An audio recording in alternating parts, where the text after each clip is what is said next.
Shalom, Bapak Ibu Saudara sekalian, apa kabar Anda hari ini? Syukur kepada Tuhan yang terus memimpin kehidupan kita sampai sehat semua, sejahtera di dalam anugerah Tuhan.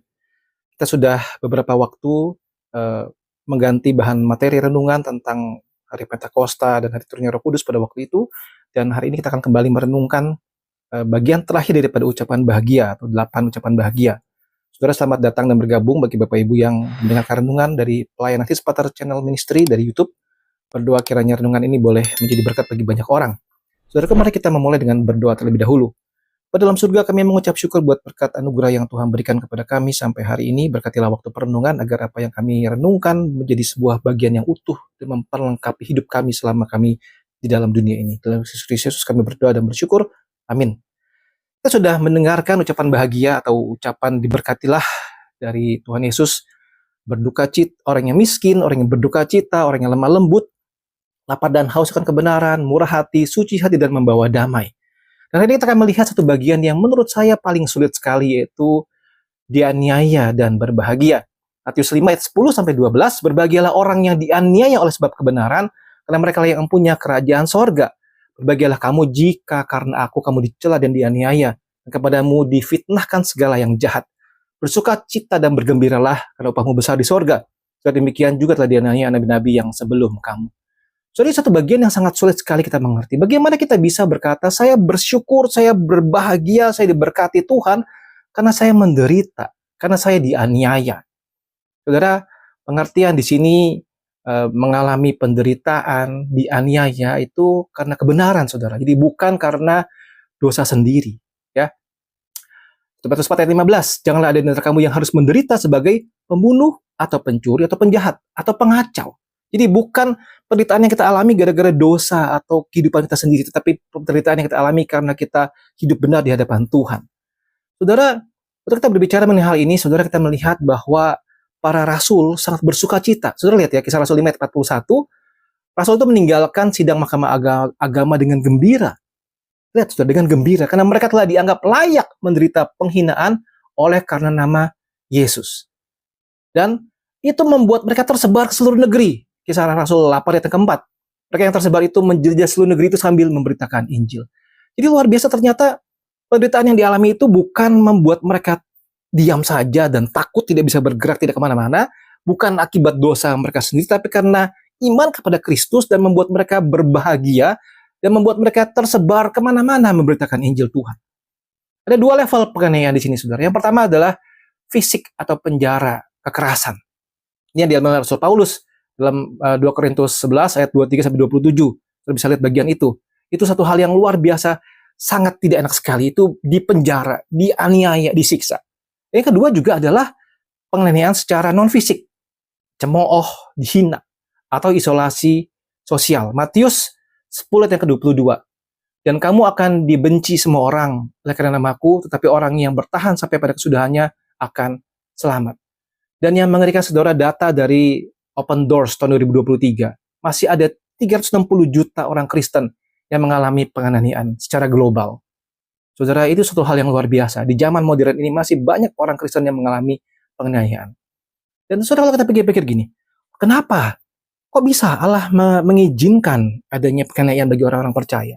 Saudara, kita harus mau tidak mau tunduk kepada apa yang firman Tuhan katakan. Tidak mungkin kita bisa setuju atau mengerti secara logika. Dianiaya tidak enak. Mana mungkin Tuhan sengaja biar orang sedia. Tetapi beberapa bagian prinsip firman Tuhan mengajarkan bahwa ada beberapa hal yang membuat Allah mengizinkan adanya penganiayaan. Yang pertama adalah dengan tujuan untuk menguji, memurnikan iman orang percaya. Terus 1 ayat 6-7, bergembiralah akan hal itu, sekalipun sekarang ini kamu seketika harus berduka cita oleh berbagai pencobaan. Maksud semua itu ialah untuk membuktikan kemurnian imanmu. Yang jauh lebih tinggi nilainya daripada emas yang fana, yang diuji kemurniannya dengan api, sehingga kamu memperoleh puji-pujian dan kemuliaan dan kehormatan pada Yesus Kristus menyatakan dirinya. Pengujian iman, saudara. Saudara, emas murni tidak takut diuji oleh api. Waktu Tuhan mengatakan bagian ini, Tuhan berkata bahwa sekalipun sekarang harus berduka cita, bergembiralah, karena itu kamu sedang diuji. Sometimes ada saatnya Tuhan mengizinkan orang tertentu, sekelompok orang tertentu yang diuji imannya melalui penderitaan. Mengapa Allah mengizinkan penderitaan? Sebagai satu identifikasi bersama dengan Kristus. Saudara, Yohanes 15:20, ingatlah apa yang telah kukatakan kepadamu, seorang hamba tidaklah lebih tinggi daripada tuannya. Jikalau mereka telah menganiaya aku, mereka juga akan menganiaya kamu. Jikalau mereka telah menuruti firman-Ku, mereka juga akan menuruti perkataanmu. Saudara, itu menjadi satu ciri bahwa waktu kita memegang teguh prinsip firman Tuhan, banyak orang yang tidak suka. Sebenarnya Kristus menyatakan firman-Nya, menyatakan pengajarannya, banyak orang tidak suka. Kalau Kristus dianiaya, Tuhan bilang, hamba tidak lebih tinggi daripada tuannya. Identifikasi diri bersama dengan Kristus. Saudara, tujuan yang ketiga adalah yang sangat luar biasa. Ini memberikan satu proses penyebaran Injil dengan cara yang luar biasa. Karena gereja mula-mula dianiaya, mereka tersebar luar biasa. Lihat, Filipi 1:12-14, saudara bisa membaca bagian itu. Bagaimana Rasul Paulus, dengan penganiayaan dia malah menyebarkan Injil kemana-mana tempat. Dan itu kita melihat tiga tujuan itu, saudara, kita bisa merenungkan apa yang sebetulnya Tuhan ingin kita pelajari. Contoh apa yang kita lihat, saudara. Yesus Kristus ditolak, difitnah, disalibkan. Tapi dia mendoakan para penganiayanya. Betul? Jemaat mula-mula, Stefanus, dia mati di rajam batu. Tapi dia mati dengan mengampuni orang-orang yang bersalah kepada dia. Rasul Paulus dianiaya, dianggap penganiayaan sebagai sebuah kehormatan. Jadi contoh-contoh Alkitab sudah jelas sekali, ada banyak contoh yang kita bisa pelajari. Kita harus ingat baik-baik bahwa jangan cari penderitaan secara sembrono, ya. Jangan cari gara-gara sendiri, tetapi kita belajar untuk tidak mengkompromikan kebenaran. Kalau itu terjadi dalam hidup kita, kita harus belajar merespon dengan tepat. Saudara, sebagai akhir bagian ini, bagaimana kita merespon dengan tepat, saudara? Kita harus belajar bersukacita. Sebagaimana tadi bagian ini sudah kita bacakan, berbahagialah, bersukacita, diberkatilah. Kenapa? Matius 5:12, bersukacita dan bergembiralah karena upahmu besar di sorga. Bukan di dunia, tapi bicara mengenai sorga. Berdoalah bagi mereka yang menganiaya kamu. Itu poin yang kedua. Saudara, tidak mudah. Terus ayat 44 berkata, aku berkata kepadamu, kasihilah musuhmu dan berdoalah bagi mereka yang menganiaya kamu. Saudara, ini sangat tidak mudah, saudara. Kita dianiaya, kita dimusuhin orang kan iman kita, ya. Disalah mengerti, didiskriminasi. Apakah mudah mendoakan mereka? Tidak mudah. Yang ketiga, saudara, kita harus belajar tetap teguh dalam Injil, tetap teguh dalam Tuhan. Kita memakai roh Allah dalam hidup kita untuk bisa belajar teguh, pakai seluruh perlengkapan senjata Allah. Dan yang keempat, saudara, kita harus melihat perspektif kekal dalam penderitaan, karena itu adalah sifatnya sementara. Tapi kemuliaan bersama Kristus adalah hal yang luar biasa. Dan bagi mereka yang bertahan dalam penderitaan, ada reward besar di surga. Yang pertama, secara duniawi saat ini, kita memiliki hubungan yang dekat dengan Tuhan. Filipi 3 ayat yang ke-10, yang kuhendaki ialah mengenal Dia dan kuasa kebangkitannya dan persekutuan dengan dalam penderitaannya. Ini aku menjadi serupa dengan Dia dalam kematiannya.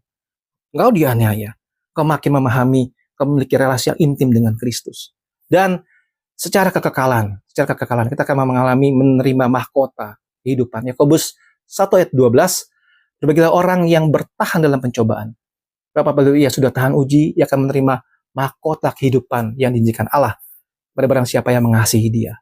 Puji Tuhan, saudara, ada mahkota kehidupan yang Allah janjikan kepada orang yang bertahan dan mengasihi Dia.